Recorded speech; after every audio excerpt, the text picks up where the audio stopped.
an akkana ma guyyaa kudha afur biizii ta'e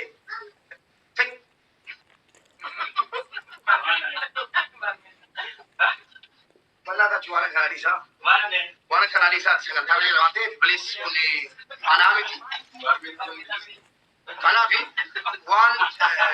dandeenyu hundaan bala dhaabannee sappoorti goonee mucaa kanaan jabaadhu silas finfinnee nama barbaadu jabaadhu jechuu qabna.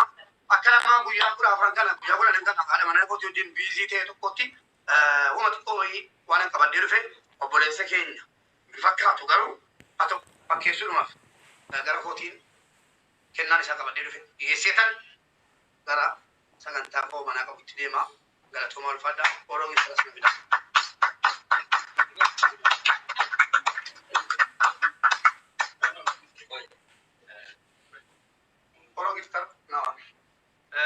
Khalifa me gar kana to ka oro gifter ka Khalifa babur gar wal tajit na wa gar wal tajit hamle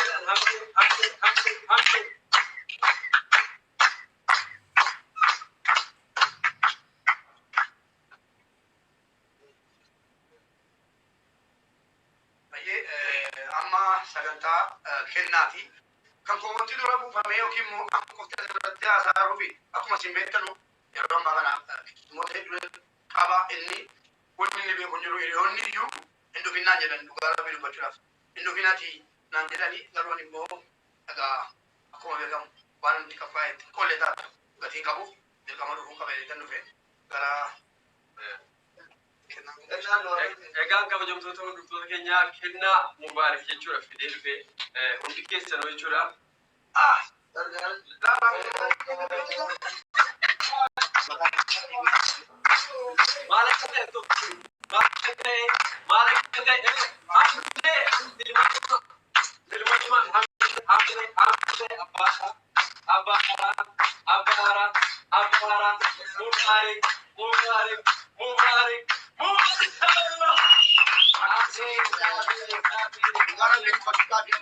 wannan keessa kan qabadhee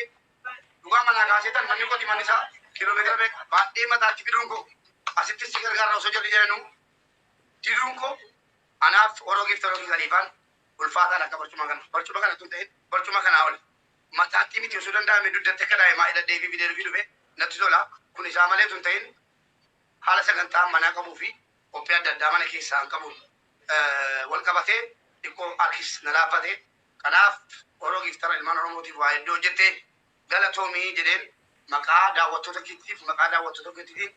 barcuma ergasii innaa taa'u ala jamnu godheetanii isa kanarraa akka inni taa'u barbaadee isiniin jedha barcumichi immoo xiqqoo barcuma alaabaa abbaa gadaa fakkaataa iyyuu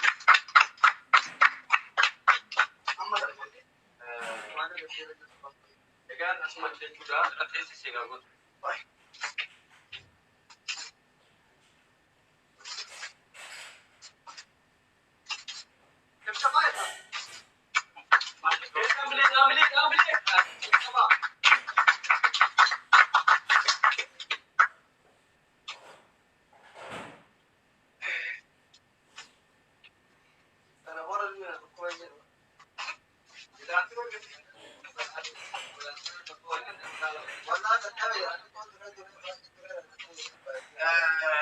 Wanni waan kana irratti dhugaa birbachuudhaa fi barcuma mijataa akkasii irra teenyeyyuu geemii taphata. Mucaan kun nama geemiitiif geemaa miti. Nama ilmaan oromootiif faayidaa akkamii kennise isiniyyuu beektu. Nama barcuma sanarra taa'e barcuma sanarra deeqaa shan danda'e taa'u dhugaa birbachuu wallaahi. Yeroo yuutuubii dalaguyyuu lafa taa'e yookiin waa biraarra taa'e malee barcuma sanarra taa'e danda'e jiru. Sa'aatii dheeraadhaaf barcuma sanarra taa'ee hojjetaa jiraachuu isaa ana bituusi natti dhagahameeti akkama godhutu jedhu yeroo sagantaan kun qophaa'eera jechuu dhaga'u baay'een gammade maaliif silaa akkamittan geessan jedhaa jira kun akkasitti akkuma si argitan